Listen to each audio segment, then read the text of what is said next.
saw the world crumbling, and that's alright with me,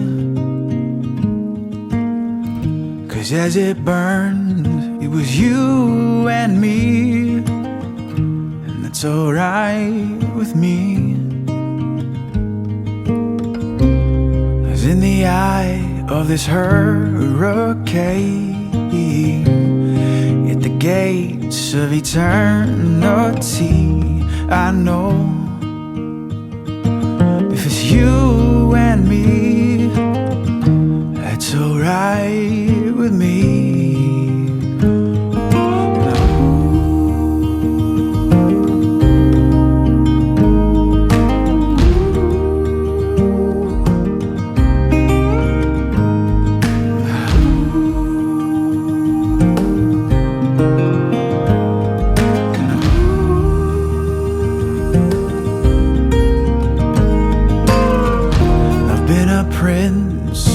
King and a fool, and they were alright with me. And I'd give them all for one day with you. It's forever to me. 'Cause in the eye of this hurricane, at the gates of eternity, I know if it's you and me, that's alright with me. I had Randall and Brighton come to my house to kind of share part of their life thus far, what they liked about each other, what they expected, and I'll kind of go through that. And I was just informed by Brighton, it better be quick.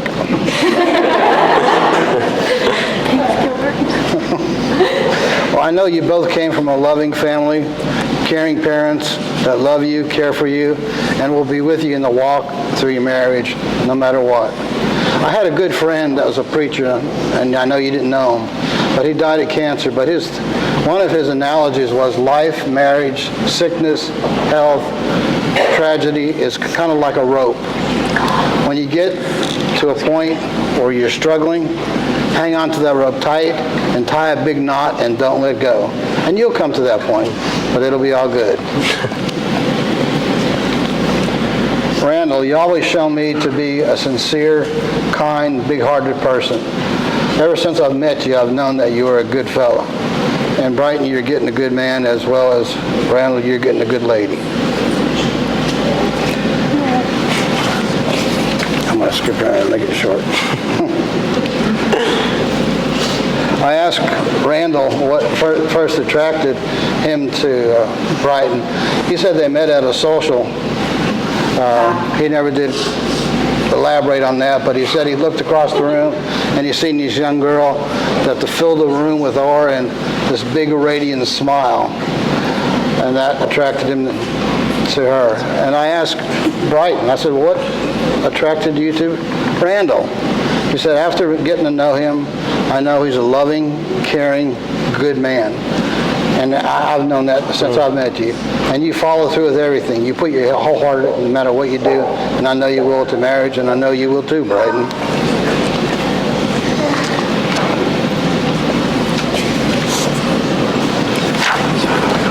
And both of them have picked certain scriptures they wanted me to read, and I'll do that.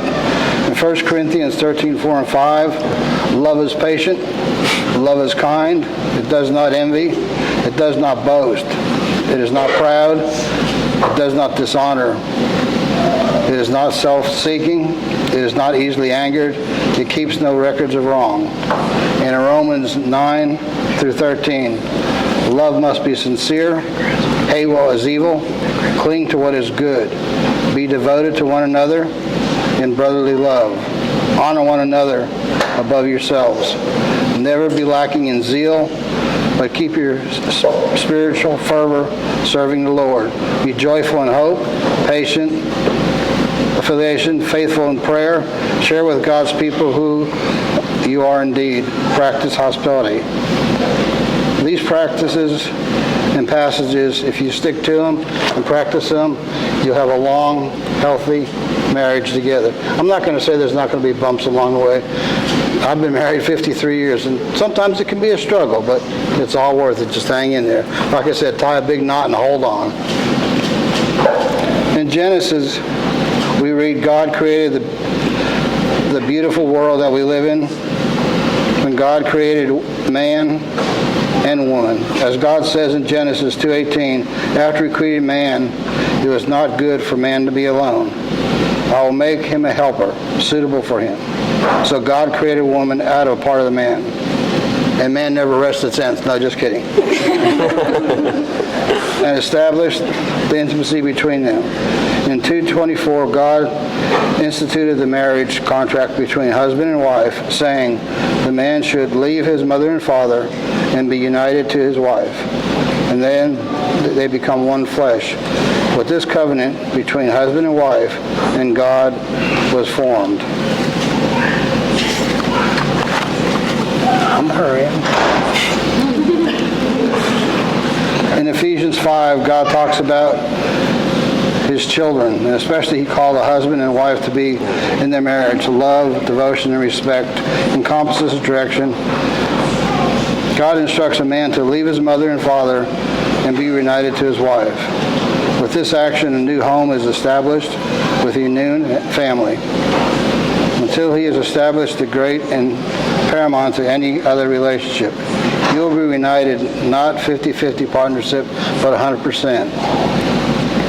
You are now just partners, but you are now be one. Bonded together in a way that is a mystery of the world. Your new dedication will be to your spouse. God's view of marriage at the most important institution is molded. In the Bible, Jesus assembled and made a reflection of his church and Christ were one. So think of that as marriage, of being one. So that in this framework, marriage as God created it and the foundation of your vows today.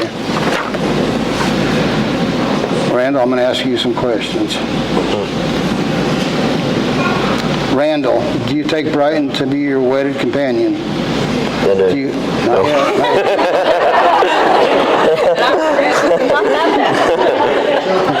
So fast. To have and to hold, to live together after God's holy ordinance, and do you promise to love her, honor her, and cherish her in sickness and in health, in adversity and in prosperity, in sorrow and in joy? And do you promise that, forsaking all others, you will keep yourself only for her as long as you both so live? I do. Brighton, do you take Randall to be your wedded companion? To have and to hold, to live together after God's holy ordinance. And do you promise to love, to honor, and to cherish him in sickness and in health, in adversity and prosperity, in sorrow and in joy? And you promise not for now that forsaking all others, you will keep yourself only for him as long as you both so live? I do. The rings.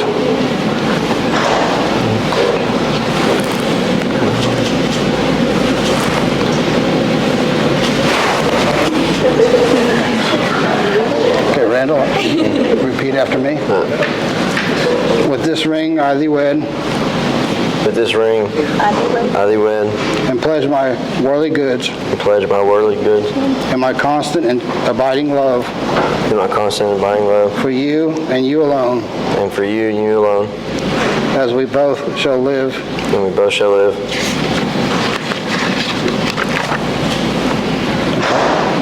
You ready? Yes. Brighton, with this ring I thee wed. With this ring I thee wed. And pledge all my worldly goods. And pledge all my worldly goods. And my constant and abiding love for you. And my constant and abiding love for you. And you alone as long as we both shall live. And you alone for as long as we both shall live. Because of these promises you have exchanged in front of these witnesses, family, and friends. According, huh? Put them on. Yeah, put them on her. I already told you that. No, you didn't. Which one's your left? This one on my left. Other hand. I'm just kidding. By the grace of God and the power of the state of Texas, it's my pleasure to announce you man and wife. You may kiss the bride.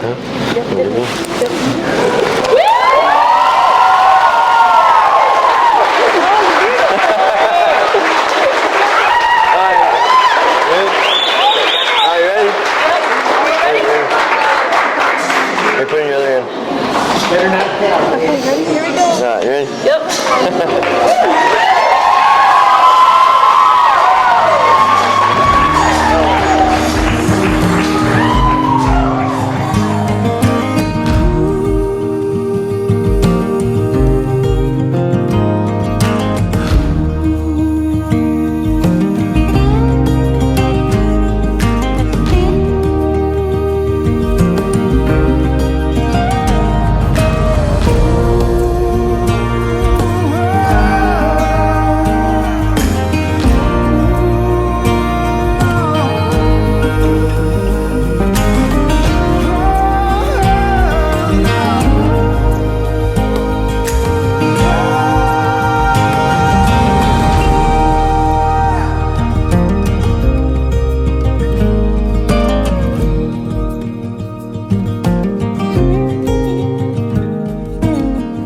I saw the world crumbling, and that's alright with me. 'Cause as it burned, it was you and me, and that's alright with me. That's alright with me, darling. That's alright with me. It's alright with me.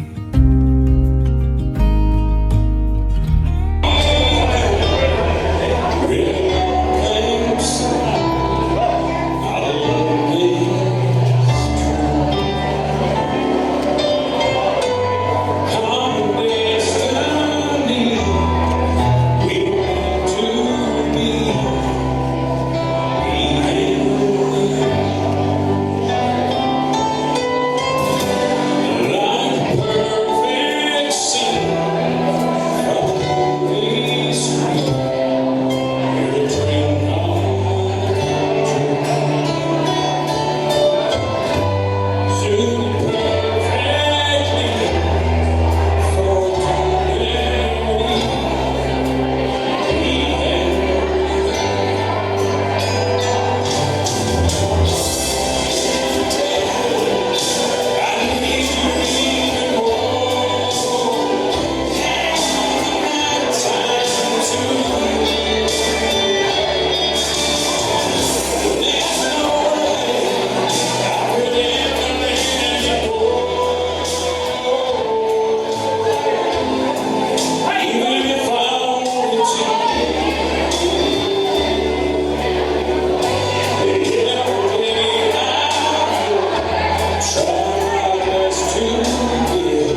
We're all happy for Randall and Brighton.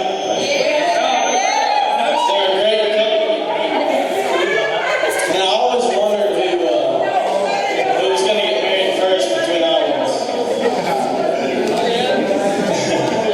But if anybody's right for it, it's definitely them two. We should congratulate them. So cheers for that. When she met Randall for the first time, I knew it was all for her. Both of you are such good and deserving people of each other's love and inspiration to us all. I have an incredible sister already, and I have doubly blessed by gaining another brother too. We congratulate you and wish you both an incredibly happy and lifelong together. I love people that are just very nice, like Randall.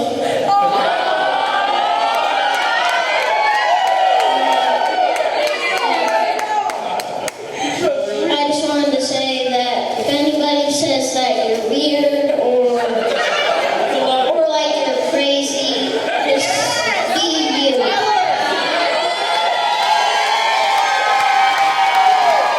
And I love both her and Randall more than anything. And she definitely won the lottery when she got Randall. He is one of the most kindest, hard-working guys I've ever known.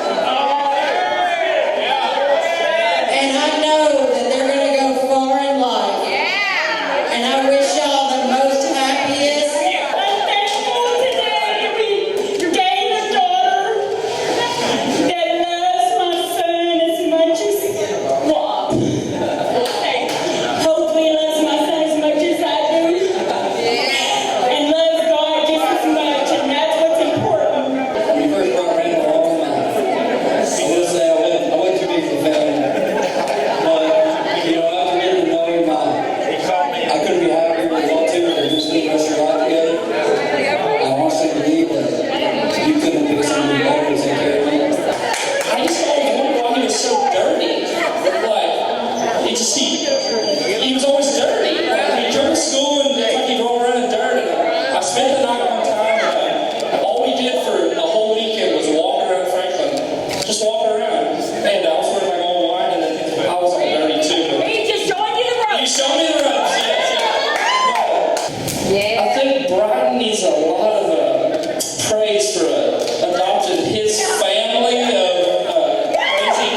Your older sister? I'm Brighton, bro. I don't know about that.